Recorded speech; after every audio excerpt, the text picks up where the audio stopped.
Bonjour à tous, bienvenue dans cette édition consacrée au coronavirus dans laquelle nous aborderons l'organisation du CHU de Rouen face à la crise sanitaire liée au Covid-19, le point sur l'activité dans les services de soins de première ligne et un zoom sur les activités émergentes liées à la situation. Depuis le déclenchement de son plan blanc le 6 mars, le CHU de Rouen se prépare activement au pic épidémique de Covid-19. Une cellule de crise a été mise en place pour coordonner les opérations et notamment prioriser les lits d'hospitalisation et les ressources humaines pour prendre en charge les patients touchés par ce virus. Concrètement, toutes les consultations et les opérations chirurgicales non urgentes ont été annulées ou reportées, les visites interdites, sauf cas particuliers.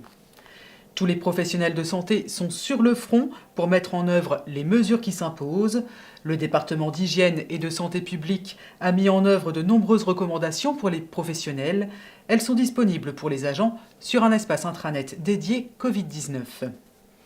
Actuellement, près de la moitié des appels au SAMU Centre 15 est lié au coronavirus. Rappelons qu'en cas de symptômes, il est recommandé de composer le 116 117 avant d'appeler son médecin traitant ou le SAMU, dans le but de réserver les lignes du SAMU Centre 15 aux cas les plus graves ou urgences vitales. Pour toute question ou conseil, vous pouvez appeler le numéro national qui s'affiche à l'écran. Aux urgences adultes, les patients suspectés de Covid-19 sont orientés dans un centre d'accueil des infections respiratoires aiguës. Quand le médecin le juge nécessaire, des scanners sont réalisés. Ces patients peuvent également être soumis à des tests de dépistage qui sont analysés au laboratoire de virologie. Au 25 mars, 61 personnes sont hospitalisées dans les unités de médecine et de réanimation dédiées. Dans ce contexte, des dispositifs se développent pour répondre à la forte demande des services. Le service de pharmacotechnie produit maintenant une solution hydroalcoolique homologuée par l'OMS. 5000 litres sont en cours de fabrication pour le CHU et les hôpitaux du GHT. La blanchisserie a développé un procédé de fabrication de masques à usage unique, validé par les spécialistes en hygiène. Ces masques sont fabriqués à partir d'emballages utilisés habituellement pour les boîtes d'instruments chirurgicaux pour les personnels non soignants mais nécessitant une protection. En parallèle, la télémédecine se généralise. Par exemple, de nombreuses téléconsultations sont organisées avec les EHPAD des territoires pour permettre une continuité des soins avec nos personnes âgées.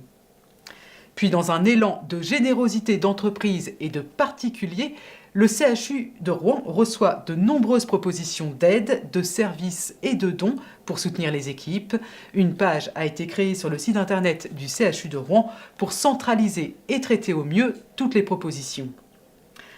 Avant de nous quitter, rappelons les gestes barrières à respecter pour se protéger soi-même et respecter les autres. Lavez-vous les mains très régulièrement avec de l'eau et du savon ou une solution hydroalcoolique. Éternuez et toussez dans votre coude. Évitez de vous toucher le visage. Utilisez des mouchoirs à usage unique, puis jetez-les. Saluez sans serrer la main et arrêtez les embrassades. Respectez une distance d'au moins 1 mètre avec toute autre personne. Portez un masque en cas de toux. C'est la fin de cette édition. Merci de l'avoir suivi. Prenez soin de vous et à bientôt.